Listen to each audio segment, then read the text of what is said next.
আম্মা এই টাকাটাও চাইছে আজকে থেকে 2 দিন আগে, এই কারণে হ্যাঁ আক্রোশ হয়েছে। আরো আমার জামাই ধমকি দিচ্ছে টাকা দিত না। 4 তারিখে আমার ছেলের হোটেলে একটা ভাঙচুর করছে, হ্যাঁ হামলা করাইছে। ওরে 10-15 জন লোক, একজনরে মায়ের ধুইর খুব করছে। হে কোনো মতে আমার ছোট্ট একটা বাচ্চা আছে কইয়া কোনোভাবে হাতে পায়ে ধইরা বাচ্চা গেছে। হ্যাঁ নিলয় সিং এর নেতৃত্বে এবং দেবাশিস করের নেতৃত্বে কাজটা হয়েছে। আমরা পরিষ্কার নিলয় সিং হোটেলের বাইরে দাঁড়াইয়া থেকে কইছে যে এই হোটেলের সিসিটিভি ক্যামেরা ভাঙ্গা সব লয়ে যেত গা, ল্যাপটপ লয়ে যেত গা, রেজিস্টার খাতা লইয়া গেছে, আরো অনেক কিছু নিছে। মানে তারপরে তার গলার চেইন আসলো, একটা চেইনটা নিছে, হাতের ব্রেসলেট নিছে, মানে ইডি তো নিছে। কিন্তু এরপরে আমরা পুলিশের কাছে কমপ্লেন করলাম, করার পরে তখন পর্যন্ত পুলিশ তারারে গ্রেপ্তার করছে না। অথচ সে আমরা চোখের সামনে ঘোরাঘুরি করতেছে।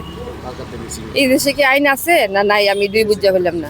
এরপরে কালকে তারা এইটা যদি অ্যাকশন লইতো তাহলে আজকে আমার এই দিনটা দেওয়া লাগবে না। কালকে বিকাল 4টার সময় সে বাড়ি থেকে বেরিয়েছে, হ্যাঁ আমার ছেলে। এরপরে টাউন আইব কইছে 5টা পর্যন্ত তার সঙ্গে কথা হয়েছে। এরপরে তার আর কোনো ফোনে পাওয়া গেছে না। হ্যাঁ 7:30টার পর থেকে তো মানে ফোন একবারই সুইচ। হ্যাঁ কিন্তু আমরা যে এই পুলিশের কাছে গেলাম, সারাটা রাত্র আমরা আমতলী থানাতে আর এমএলএর বাড়িতে দৌড়াইলাম, এইভাবে মানে করলাম, তখন পর্যন্ত তারা কোনো কিচ্ছু করছে না। তারা কোনো হেলদুল নাই, তারা চুপচাপ গেলে চুপচাপ এমনি ছায়া বয়ে থাকে। তারা যে কইতাছি তারা মুখটা খুলে না। আমতলী থানার পুলিশ হ্যাঁ ভাঙচুর করছে যে ওখানে হের হোটেলে কিছু লোক আইছিল।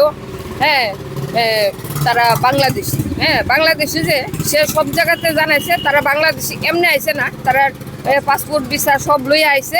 তারা এখানে ডক্টর, তারা ইন্টার্নশিপের লেগে আইছে। তাহলে তো এটা সরকারের ব্যাপার, এটা তো সরকারের ব্যাপার না। সরকার থেকে কইছে যে না হেরে আটকানোর কোনো ক্ষমতাই নাই, হেরে পাসপোর্ট ভিসা লই আইছে, এখানে ইন্টার্নশিপ করবো, সরকার দিছে, এটার মধ্যে কোনো ইয়ে নাই। এর দূরেই আমি জানি, আর জানি না। এসপি অফিসের সামনে আমরা তো কালকা রাত্র 10টার সময় মিসিং রেডি করলাম, এর আগেও গেলাম, সারা রাত্র আমরা থানা থেকে এলাম, তার থেকে তো আমরা কোনো কথাই পাই না।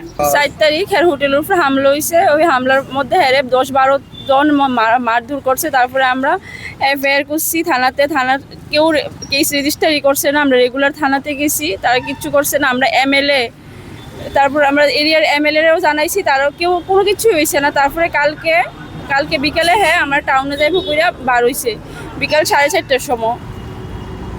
এই 4:30টার সময় তো বার হয়েছে, এখন পর্যন্ত হ্যাঁ আইসে না, এখন পর্যন্ত হ্যাঁ বাড়িতে ঢুকছে না। আমরা থানাতেও কালকে 10টার সময় আবার যে মিসিং ডায়েরি করছি, তারা এখন পর্যন্ত কিচ্ছু করছে না। নিলয়, দেবাশিস কর, প্রীতম রয়, তাদের সবার নাম আমরা থানাতে কইছি। থানার যে এসআই আছে তার নাম কি দেববর্মা, আমি ভুলে গেছি। ওই দেববর্মার কাছে আমি নাম কইতেছি নিলয় সিং, তাই হ্যাঁ বাবার নাম কয়ে লাইতেছে। মানে তারা সব জানে, জানিয়ে শুরু কিচ্ছু করছে না, কিচ্ছু করছে না তারা।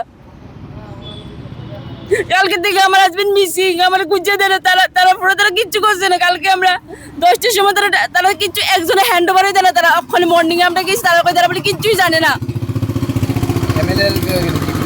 এমএলএ জ্বর, তাই 2:30টার সময় বলে নামতে পারতো না বেডের থেকে, তাই জ্বর উঠছে, তাই বলে স্যালাইন চলতেছে, তাই সঙ্গে একটা মাথায় চুল না একটা লোক। ওই দিনও আমরা গেছি এমএলএ কাছে, তাই সময় নেই আমরা সঙ্গে কথা কর। আনন্দ আর ভালোবাসার দীপ্তিতে গড়া সমুজ্জ্বল পরমা, ঠিক তোমারই মতো। শ্যাম সুন্দর কোম্পানি জুয়েলার্স, আগরতলা, উদয়পুর, ধর্মনগর, কলকাতা।